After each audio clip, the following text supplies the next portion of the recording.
Hello guys, welcome back again. So in our previous class we discussed about the somewhat the methodology as well as the history of Qutub Shahi kings from the book Bliss of Integration.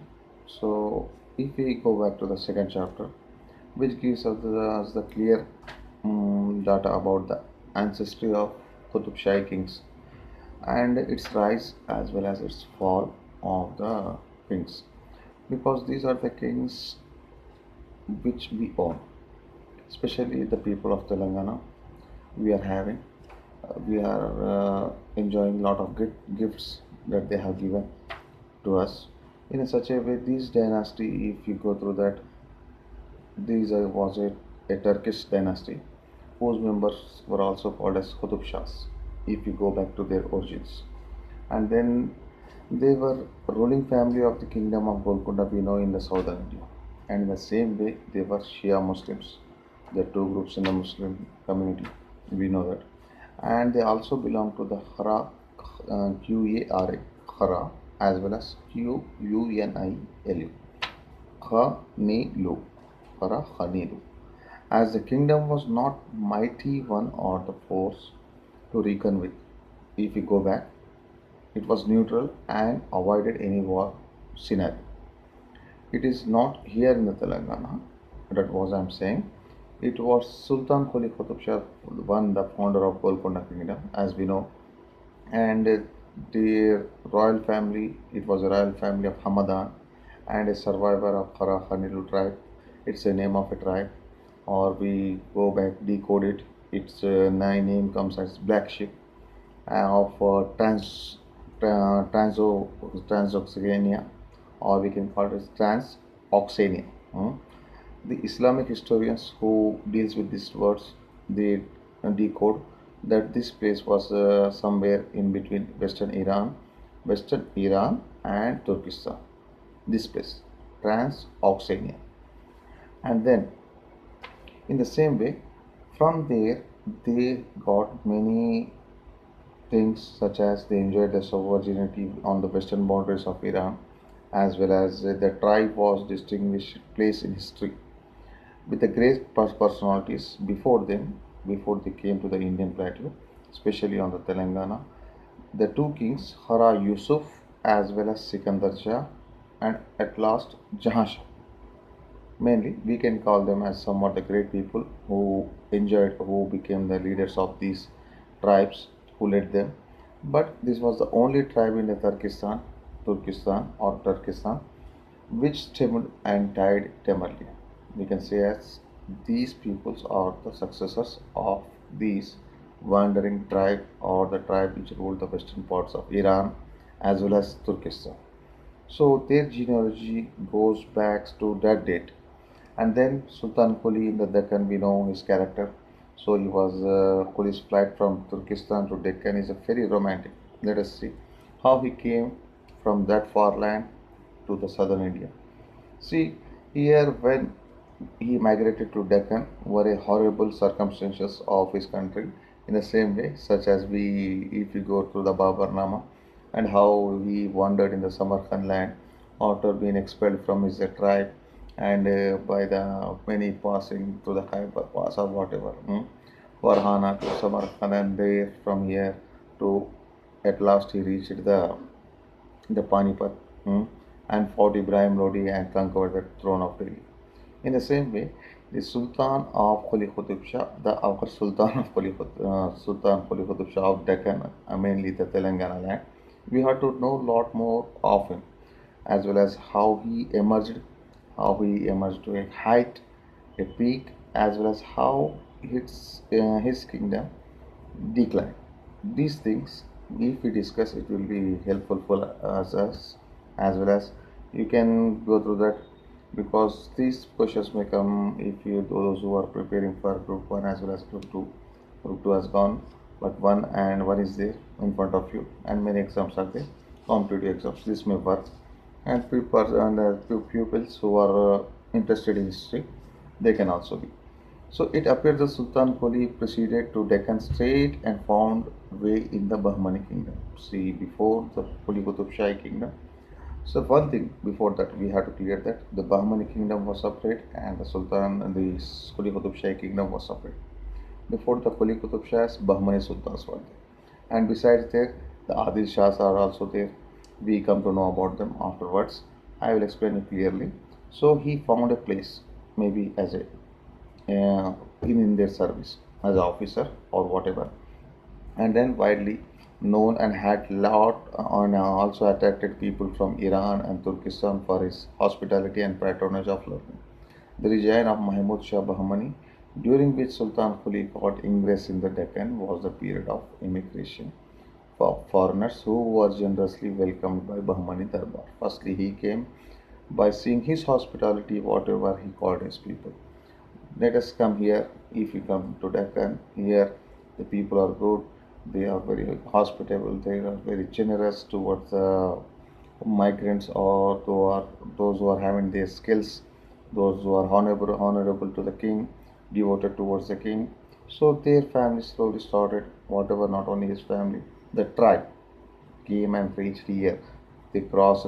They are firstly they are in the separated areas such as from some in the Arabia, mm, and in Persia, the Iran or trans-oxania, and were received hospitality in the Bahmani kingdom. So who was the ruler? This Mahmud Shah, and was culmination of the influx. And then it was witness streams of foreigners coming down into the Deccan and receiving the best kind of hospitality during the Bahmani kingdom. So this is why the Bidar during the last phase of Bahmani regime had become the center of attraction of all people of the Middle East as against North India, so which was disrupted by successive political upheavals and caused by the decaying Sadat and Lodi dynasties. And another two dynasties, if we go to the history of the Karnataka, as well as because Bidar, Bijapur, these are the areas where the different rulers ruled. Instead of North Indian plateau, they selected the South India and they ruled. They built many monuments. They respected, they adopted the cultures of the other religions which were there before these people came here, and they got mingled. And here two more dynasties we are coming to know on that is what Sadat as well as Lodi dynasties. The Lodi become the northern Lodi or whatever. So here Sultan Quli had made a brief halt in the north before he proceeded to Deccan, but he came anyway from north and settled down here. Almost all historians of Golkonda confirm that Sultan Quli approached the Bahmani court as a respectable refugee, like same as in. So it was somewhat condition similarities in between the Babar and him.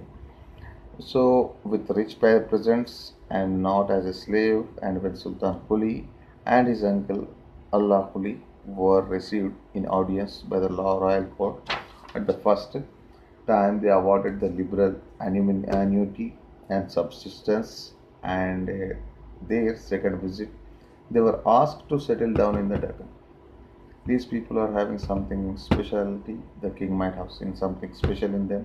So firstly when they visited, so the king asked them to settle down here, but due to some reason they have gone to their tribe, and it may be in order to bring them back. And when the second time they reached the Deccan in 895 Al Hijri, so as per the Islamic calendar, so they came back and they settled down.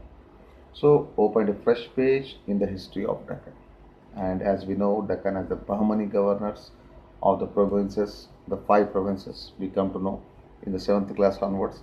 So Ahmednagar, Bijapur, Berar, and Golkonda is also one of the part of it. Okay, and Bidar. So then in these data, if we want to know that the khutbah that was read in the Muslims, okay, the name and the drums were beaten 5 times a day. Qutbul Mulk, the Tarafdar of Telangana, was required to follow suit. And it was a tradition if we go to the mosque, especially the Friday time. Okay, the king used to be the present at the in front of all. He used to give the khutbah, means we can say call it as a sermon or a guide or a lecture, whatever, a religious lecture.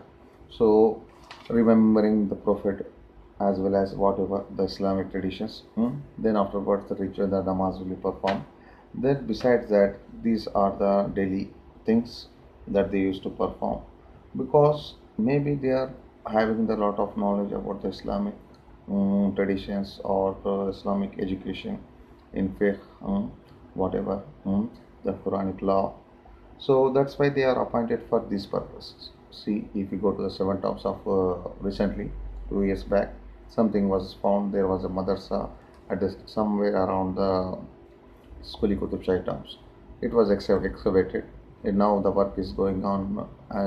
As per me, uh, I hardly know that if you go back to the net, you can find that. See, Aga Khan, yes, Aga Khan Trust was taking the charge, and some foreigner, an archivist, visited this place, and they found that he said that it was some more things that have to come. So this project was nearly work up to 10 years. They said maybe we can get a lot of things there. So the people, the way of attaining education, whatever.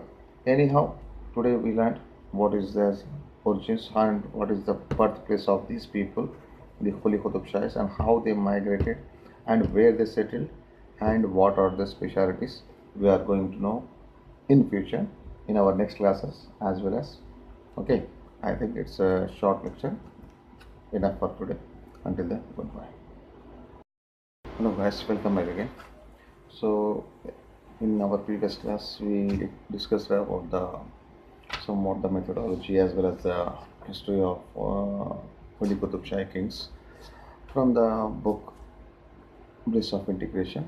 So if we go back to the second chapter, which gives us the clear data about, if you go through that, these was a Turkish dynasty whose members were also called as Qutub Shahs, if you go back to their origins. And then they were ruling family of the kingdom of Golkonda we know in the southern India. And in the same way, they were Shia Muslims. There are two groups in the Muslim community, we know that. And they also belong to the Haram. It was Sultan Quli Qutub Shah, one, the founder of Golkonda kingdom, as we know. And the royal family, it was a royal family of Hamadan and a survivor of Khara Khanilu tribe. It's a name of a tribe, or we go back, decode it. Its name comes as black sheep of Qara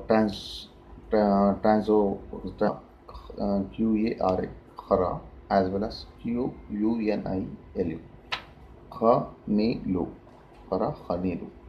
As the kingdom was not mighty one or the force to reckon with, if we go back, it was neutral and avoided any war scenario. It is not here in the Telangana, that was I'm saying, the ancestry of Qutub Shahi kings and its rise as well as its fall of the kings, because these are the kings which we own, especially the people of Telangana. We are having, we are enjoying a lot of good gifts that they have given to us in such a way. This dynasty